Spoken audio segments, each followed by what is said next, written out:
नमस्कार। कभी सोचा है कि क्या हो जब किसी का सबसे बड़ा धर्म वही उसकी सबसे बड़ी दुविधा बन जाए? आज हम भगवत गीता के ज्ञान की गहराई में उतरेंगे। देखिए, ये सिर्फ एक प्राचीन ग्रंथ नहीं है, बल्कि ये एक गाइड है, एक पर्पसफुल एक्शन यानी उद्देश्य से भरे जीवन को जीने की। तो चलिए इसके रहस्यों को मिलकर सुलझाते हैं। गीता का एक बहुत ही सेंट्रल आइडिया है स्वधर्म, यानी अपना सच्चा कर्तव्य। ये श्लोक हमें क्या याद दिलाता है? यही कि किसी और की परफेक्ट जिंदगी की नकल करने से कहीं बेहतर है अपने रास्ते पर चलना, भले ही वो रास्ता थोड़ा इम्परफेक्ट क्यों ना हो। असल में एक मीनिंगफुल लाइफ का सार यही तो है। लेकिन तब क्या होता है जब आपका कर्तव्य ही आपको एक ऐसे मोड़ पर लाकर खड़ा कर दे जहां कोई भी चुनाव करना नामुमकिन सा लगे, जब सही और गलत के बीच की लकीर ही धुंधली पड़ जाए? बस यही वो सवाल है जहां से भगवद गीता की शुरुआत होती है। इस पूरे सफर में हम गीता के ज्ञान को 4 हिस्सों में देखेंगे। सबसे पहले एक योद्धा की उस बड़ी दुविधा को जानेंगे। फिर उद्देश्य पाने के उन 4 मार्गों की बात करेंगे। उसके बाद सही काम करने के पीछे क्या सिद्धांत हैं, उन्हें समझेंगे। और आखिर में गीता के उस संदेश को जानेंगे जो आज भी, इतने सालों बाद भी उतना ही रेलेवेंट है। तो चलिए कहानी शुरू करते हैं। पहला हिस्सा, एक योद्धा की परम दुविधा। हम सीधे चलते हैं कुरुक्षेत्र के उस ऐतिहासिक मैदान में, जहां इतिहास का शायद सबसे बड़ा नैतिक संकट जन्म ले रहा था। महान योद्धा अर्जुन युद्ध के लिए एकदम तैयार, लेकिन जैसे ही वो सामने देखते हैं तो दुश्मन की सेना में कौन है? उनके अपने ही रिश्तेदार, उनके गुरु, उनके अपने लोग। ये देखकर ना उनका दिल बैठ जाता है और वो अपने हथियार नीचे रख देते हैं। उनका मन गहरे शोक और एक अजीब से मॉरल क्राइसिस में डूब जाता है। अर्जुन की इसी गहरी मुश्किल के जवाब में उनके सारथी और गाइड भगवान कृष्ण उन्हें ज्ञान का प्रकाश दिखाते हैं।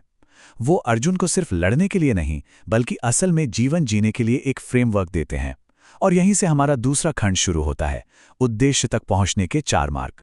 तो गीता जीवन की मुश्किलों से निपटने और एक तरह का आध्यात्मिक जुड़ाव महसूस करने के लिए 4 मुख्य रास्ते बताती है, जिन्हें योग कहा गया है। ये रास्ते देखने में भले ही अलग अलग लगें, पर इन सब की मंजिल एक ही है। तो सबसे पहला और शायद सबसे मशहूर रास्ता है कर्म योग, यानी द पाथ ऑफ एक्शन, कर्म का मार्ग।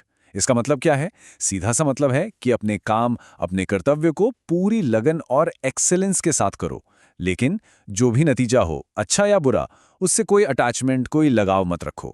कर्म योग को हम 3 आसान स्टेप्स में समझ सकते हैं। पहला, अपने स्वधर्म को पहचानो, यानी आपका असली कर्तव्य क्या है। दूसरा, उस काम को अपनी पूरी काबिलियत से, बेस्ट ऑफ योर एबिलिटी से करो। और तीसरा, जो सबसे जरूरी है, फल की इच्छा को, उसके नतीजे की चिंता को पूरी तरह से छोड़ दो। दूसरा रास्ता है ज्ञान योग, ज्ञान का मार्ग। ये रास्ता स्टडी, सेल्फ रिफ्लेक्शन और इंट्रोस्पेक्शन के जरिए सच्चाई को और खुद के असली स्वरूप को समझने पर जोर देता है। कह सकते हैं कि ये बुद्धि और विवेक का रास्ता है।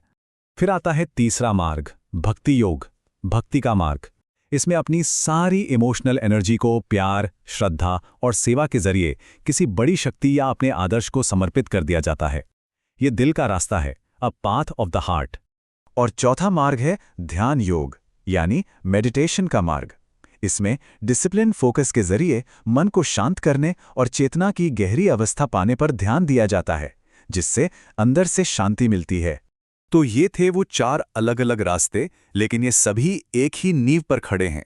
अब हम अपने तीसरे हिस्से में इसी नींव को समझेंगे, सही कर्म के सिद्धांत। ये वो कोर आइडियाज हैं जो इन चारों मार्गों को एक दूसरे से जोड़ते हैं। इसके 3 मुख्य स्तंभ हैं।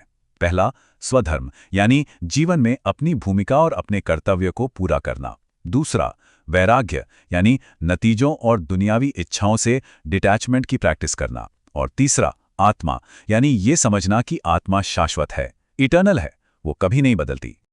अच्छा, अब ये जो वैराग्य का सिद्धांत है ना, ये स्लाइड इसे बहुत ही कमाल के तरीके से समझाती है। एक तरफ है लगाव के साथ किया गया काम, इसमें सारा ध्यान किस पर होता है? इनाम पर, नतीजा, चिंता और डर। और दूसरी तरफ है वैराग्य, यानी बिना लगाव के काम करना, या फोकस सिर्फ और सिर्फ एक्शन पर होता है। और इससे क्या मिलता है?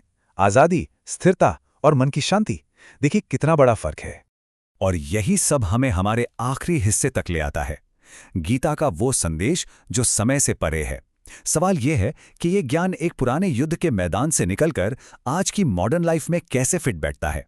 गीता का ज्ञान दुनिया छोड़ने या सन्यासी बनने के बारे में बिल्कुल नहीं है, बल्कि ये तो दुनिया से पूरी तरह से एक उद्देश्य के साथ और बिना किसी डर के जुड़ने के बारे में है। ये हमें सिखाता है कि अपनी रोजमर्रा की जिंदगी में रहते हुए भी हम अंदर से शांत कैसे रह सकते हैं। कृष्ण का ये शक्तिशाली कथन आत्मा की अमरता के विचार को सामने रखता है। वो कहते हैं, जो ज्ञानी है वो न तो जिंदा लोगों के लिए शोक मनाता है और न ही मरे हुए लोगों के लिए। उनका संदेश साफ है, आत्मा शाश्वत है, वो न कभी पैदा होती है न कभी मरती है। ये सोच हमें जीवन के उतार चढ़ाव से ऊपर उठने में मदद करती है। तो अंत में ये सवाल हम सब के लिए है, कर्म, ज्ञान, भक्ति या ध्यान, इन पुराने रास्तों में से कौन सा रास्ता आज के चैलेंजेस का सामना करने में सबसे ज्यादा मदद कर सकता है?